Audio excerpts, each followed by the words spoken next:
You shouldn't be here, she said, not turning around, the wine glass trembling slightly in her hand. I know, he replied, and shut the door behind him anyway. The room was low-lit and far too quiet for the tension it carried. Classical music played softly from hidden speakers, something string-heavy and full of regret. He stood there, just inside the threshold, water still dripping from his coat, hair plastered to his forehead. She wore a dark navy silk robe, open just enough to show the line of her collarbone, legs folded beneath her on the velvet chaise longue like she'd been expecting no one and everyone. You said, she began, then stopped herself. You said this was over. I lied, he said simply. She let out a dry laugh, raising the glass to her lips. You're 23. He moved closer. And you're 42. We can do math. No. You can throw away your 20s on something that'll only hurt you. I don't get to do that anymore. Her voice cracked at the edges, brittle, worn paper trying to hold a weight it never asked for. He didn't say anything, just stood there, soaked, waiting. Finally, she turned to look at him. Really look. Her eyes took in the waterlogged coat, the raw red around his knuckles, the way his chest moved just a little too fast for calm. What happened to your hand? She asked softly now. Door. I knocked too hard. You didn't answer. You punched a door because I didn't answer? I needed to see you. His voice was steady. You weren't picking up. She stared at him. His jaw was tense, his eyes uncertain but locked on hers. This wasn't a boy fumbling his way through infatuation. It was something more deliberate, dangerous, real. You're too intense, she said. I think you like that, he answered. Her lips twitched. Just a little. The smallest betrayal of control. God help me, maybe I do. He stepped closer again. She didn't move this time. The air between them pulsed, heavy with things unsaid. Why tonight? She whispered. Because I couldn't stop thinking about the way you looked when you left. He swallowed. Like you were running from something you didn't want to outrun. She looked away quickly. Don't be poetic. It doesn't suit you. I'm not trying to be. He stepped closer. She didn't back away. You don't smile. Not really. Not ever. People who smile all the time scare me. You smiled that night, he said, watching her closely now. At the diner. You were annoyed with me. But you smiled. And it was real. That was months ago. It was the first time I saw you. I was there with my ex. You were sitting at the counter alone, reading Franny and Zoe and arguing with the waitress about coffee brands. You had no idea I was watching. That's creepy. I know, he admitted. But I kept coming back after that. You and your girlfriend? She wasn't my girlfriend. Not really. She just liked the idea of me. Kind of like you do. She stood now, slowly, still holding the wine. The robe shifted, revealing more leg than she probably intended, but she didn't bother adjusting it. Instead, she walked past him to the window. The city lights cast gold against her bare shoulders. You think I like the idea of you? She asked, her back to him. I think you like that I look at you like you're still alive. She turned, slowly, and for the first time in too long, something flickered across her face, uncertainty, maybe even hope. And then she laughed. A low, warm sound, the kind that hadn't been pulled from her in years. You arrogant little bastard, she said, shaking her head. But the smile stayed. And he didn't leave. The first lie came quietly, buried in a harmless question. Who were you texting? She asked one night as he pulled on his shirt, still breathless, skin warm from the lingering press of her hands. He paused, then smiled like it was nothing. Just a friend from school. She didn't ask more, and he didn't offer more. That was their unspoken contract. No probing, no future talk, no mention of the real world outside her high-rise, and his too-small apartment shared with two roommates who never asked where he disappeared to on Tuesday nights. But cracks don't stay small forever. One evening, after hours of silence, she buzzed him up. Her voice on the intercom was thinner than usual, flat, almost distracted. When he stepped into the apartment, she was on the phone, standing near the kitchen island with her back to him. She didn't see him right away. Yes, I know he's not like the others, she said into the receiver. Her tone was clipped, restrained, as if keeping something down. No, I don't want to talk about the age gap again. He's not a child, for God's sake. He stopped just inside the door. There was a long pause. She listened. Then, no, I haven't told him about Daniel. That's not your business. When she turned and saw him, her whole face changed. Her lips parted. Her hand moved instinctively to end the call. Too fast, too guilty. He didn't ask who Daniel was. Not at first. Instead, he walked past her, took off his jacket, sat down on the couch, and stared at the turned-off television like it might explain something he didn't understand. She hovered near the counter, holding the phone too tightly. "Do I get to ask?" he said finally. She set the phone down. "It was my sister." That wasn't the question. She hesitated, then crossed the room slowly, sitting beside him. "Daniel is my son. He's 20. He blinked once. "You have a son who's my age." "Almost your age," she corrected, too quickly, too defensive. He laughed once, but there was no humor in it. "That's the secret?" "It's not a secret. Just something I didn't want to lead with." "Why?" She didn't answer right away. She looked tired in a way he hadn't seen before, like years were sitting heavier on her shoulders than usual. "Because it changes things," she said quietly. "People already look at me like I've done something wrong being seen with you. Can you imagine if they knew I have a son your age? That I could be your mother?" "But you're not," he said. "No, I'm not. But it's close enough to make it ugly." There was a long silence after that, the kind that feels like it's deciding something. She leaned back, hand brushing her forehead, eyes closed for a moment too long. "I don't know how to do this," she said. "I'm not built for hiding." "Then don't hide." "You say that like it's simple." "It is simple. We see each other. That's it. You think your friends wouldn't say anything? You think your mother wouldn't lose her mind?" "I haven't told them." She laughed, this time bitter. "Exactly." Another pause. She stood, walked toward the window, looked down at the streets like they could offer her a decision she hadn't already made 10 times. "You're still young enough to start over," she said. "I don't want to." "You don't know what you want yet." He stood now too. "You don't get to decide that." "I'm not deciding anything." "You are. Every time you talk about ending this, or hiding it, or pretending it's just some mistake we're making." She turned around sharply. "Because it is. It has to be. You can't look at this and think it ends anywhere good. I'm not asking for forever." "Then what are you asking for?" He looked at her for a long time. "Just let it be real. Don't turn it into some lesson." She didn't respond. She walked into the kitchen, poured herself another glass of wine, the third of the night, and stared at the sink. He followed her in, not sure what he was about to say, when her phone buzzed on the counter. It lit up with a name he didn't recognize, Clara Studio. She reached for it quickly, tried to swipe it away like it hadn't happened. He saw the tension in her hand, the way her fingers hesitated on the screen. "You said you didn't work late anymore," he said, voice low. "It's not work," she replied, without turning. "Just someone asking about a class." But he could feel it shifting again, her retreating behind careful language, behind practiced calm. This was how she kept herself separate. This was the wall. "I thought we weren't lying anymore," he said. She looked at him, tired and sharp. "We never made that rule. Maybe we should." Another silence. Another choice sitting in the air between them, waiting to be made by someone braver than either of them. Then she said, "He called." He froze. "Who?" "Daniel. He's back from Berlin early. He wants to stay here for a few weeks." The words landed with a finality he wasn't ready for. "So what happens now?" "I don't know," she said. "Maybe we take a break." "No. It's not forever. It's just, no." She blinked. "You don't get to decide this for me. I'm not letting you push me out just because something got complicated." "Complicated? My son is going to be in the same apartment I've been sleeping with someone who could be in his friend group. That's not complicated, that's insane." He stepped forward, voice low. "You smiled again last week. Remember? When we went to the bookstore and I dared you to ask the clerk if they had any books on seducing older women."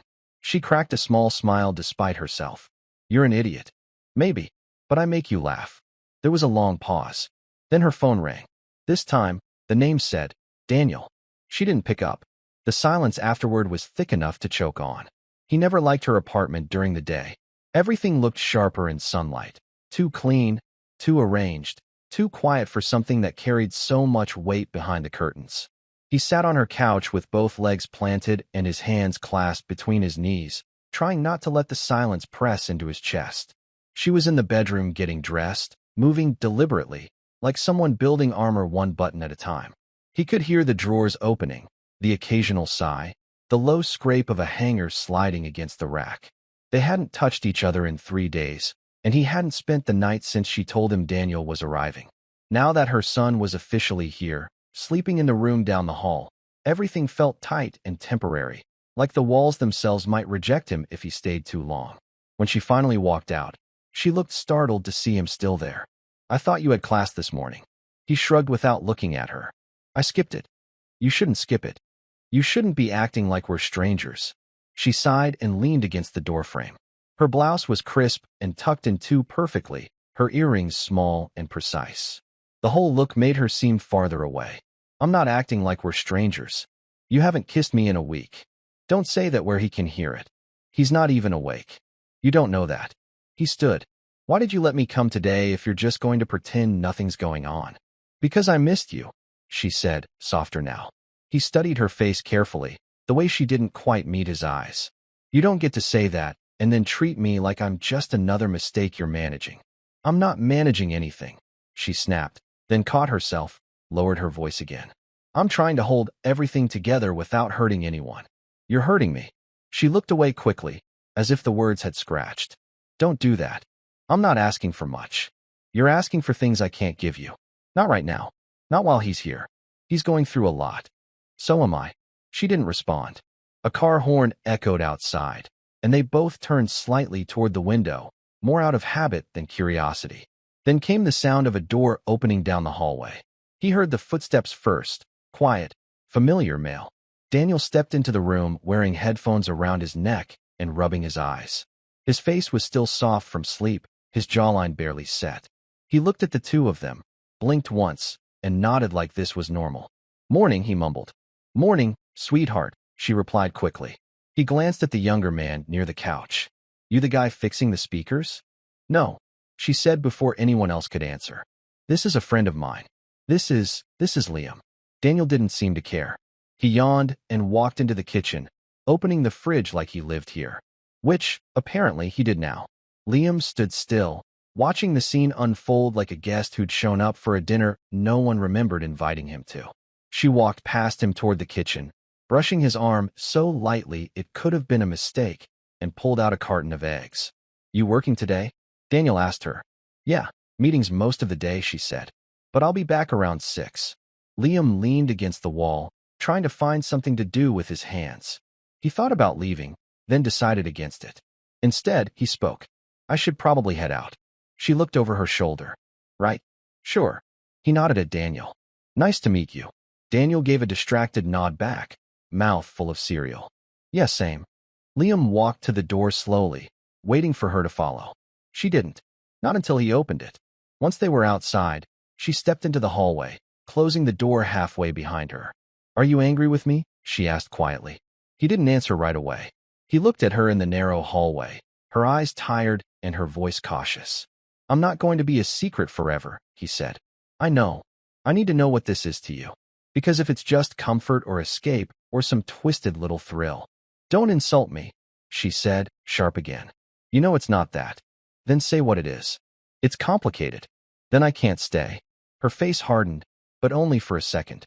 Then her fingers reached out and curled around the edge of his sleeve. "I don't want to lose you," she said.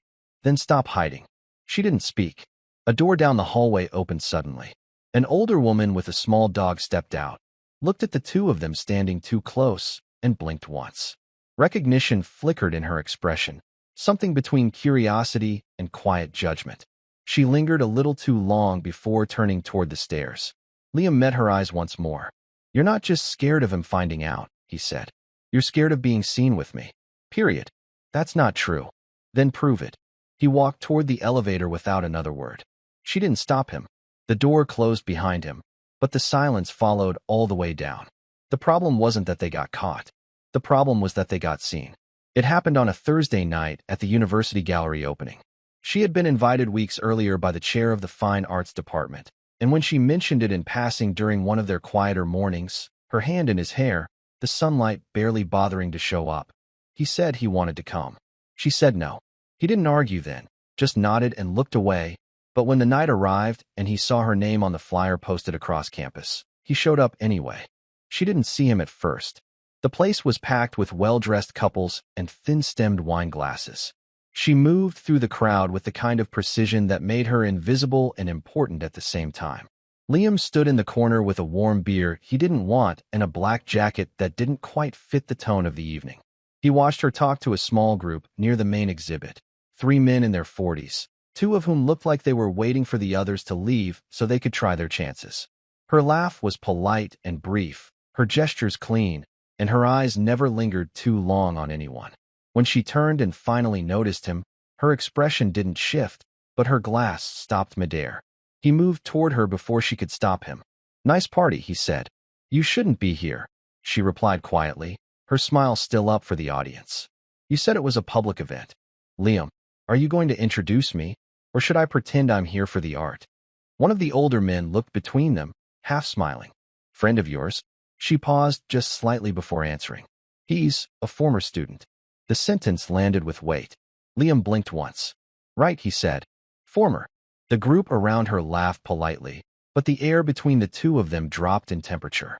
He held her gaze a moment longer, then nodded once and turned to leave, but he didn't get far. "Liam." He stopped. She stepped away from the group, walked toward him. Her heels clicked softly on the floor, and he could hear the whisper behind it, a few guests shifting, voices lowering. One woman whispered something to her friend. Another looked over her shoulder, following the movement like it was a performance. He leaned in before she could speak. "You didn't have to lie," he said. "I didn't know what else to say. You say I'm your friend. That's all. You don't shrink me down into some vague memory." She swallowed hard, then glanced around. "They know my ex. Some of them knew Daniel when he was little. You don't understand how small my world is. I'm in that world, whether you want to admit it or not. Not like this. Exactly like this." Her face tightened. Then a voice broke the space behind them. "Liam." They both turned. Daniel stood near the drink table, holding a half-empty glass. He looked confused. He wore a charcoal suit, slightly too large in the shoulders, and the look on his face was one of quiet calculation. "I didn't know you were into this scene," Daniel said, approaching. "I'm not," Liam replied, before glancing at her again. Daniel's eyes moved between them. "How do you two know each other?" No one answered. She stepped in. Liam was helping with a few things around the studio. Small projects. Nothing formal. Daniel raised an eyebrow. "You're working for her?" "No," Liam said. "Then what is it?" More silence. The music in the gallery changed. Louder now, as if trying to erase the moment. "You're seeing each other," Daniel said flatly. It wasn't a question. A few nearby guests had stopped pretending to look at the art. "I think we should talk outside," she said. Daniel didn't move. "How long?" "Daniel." "How long?" "Not here," she repeated. Liam stared at her, then back at Daniel. "Since before Berlin," Liam said. Daniel nodded slowly. "You were at the apartment last month." "Yes. I asked if you were the speaker guy." "I remember." Daniel looked directly at his mother now. "And you let me stand there, clueless, like some idiot kid who doesn't notice when his mother's sleeping with someone he almost went to high school with. That's not fair." "No. What's not fair is finding out in front of a crowd of strangers who'll take this and chew it up for the next year. I wasn't trying to humiliate you. You just didn't care if I found out as long as it wasn't inconvenient." "That's not true." Daniel stared at her for a long time, then turned back to Liam. "You knew who I was." "I did. And you didn't say anything." "I didn't know how." "Right? Of course you didn't." The three of them stood there, frozen in the middle of the gallery while the rest of the guests shifted away, quiet enough to hear the clink of glasses at the far end of the room. Then Daniel stepped back. "You should go," he said to Liam. Liam didn't move. "I said go." Liam looked at her, waiting for her to say something. She didn't. He left. The apartment felt unfamiliar now, like every corner remembered what had been said in that gallery and refused to soften. She sat in the kitchen, fingers wrapped around a mug that had long gone cold, staring at the wall as if it might change. The blinds were still half closed from the night before, and she hadn't turned on the lights. It was morning, but the room looked like it was stuck in some hour that didn't exist on a clock. Daniel hadn't come home. He hadn't called either. She wasn't sure where he went after the gallery. Maybe back to a friend's place, maybe a hotel. She tried texting him once around midnight, then again before the sun came up, but both messages sat unread. The last time she'd called, it rang until it didn't. When the buzzer sounded just after 8, she didn't move right away. She waited, unsure whether to answer it or let it ring itself out. When it rang again, longer this time, she stood, walked to the intercom, and pressed the button. "Yeah, it's me." She didn't say anything. "I'm not here to fight." She let him up. When Liam stepped inside, He didn't look angry, but he didn't look calm either. He had the expression of someone who'd gone through every possible version of what he was going to say and had landed on nothing. His jacket was still the same one from the night before, and the circles under his eyes looked darker in the morning light. She leaned against the counter while he stood just inside the living room. "I didn't expect to see you today," she said. "I couldn't just disappear. You could have. I didn't want to." She nodded, then pulled a chair out and sat. He stayed standing. "I don't know what you want me to say," she said. "Everything came out wrong." "It didn't come out wrong. It came out exactly the way you meant it." "No, I didn't mean for him to find out like that. You meant for him not to find out at all." She didn't argue. She just looked at him, exhausted. "I've been trying to hold both things at once," she said. "You and him. My life and this, whatever this is. But it's not working." "It is something," he said. "You've never called it anything." "I didn't want to name it and then watch it fall apart." He sat down across from her. The chair made a soft scrape against the floor. "Do you regret it?" "I don't know."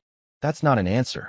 She looked at him for a long time, then finally said, "No, I don't regret you, but I regret the way I've handled it."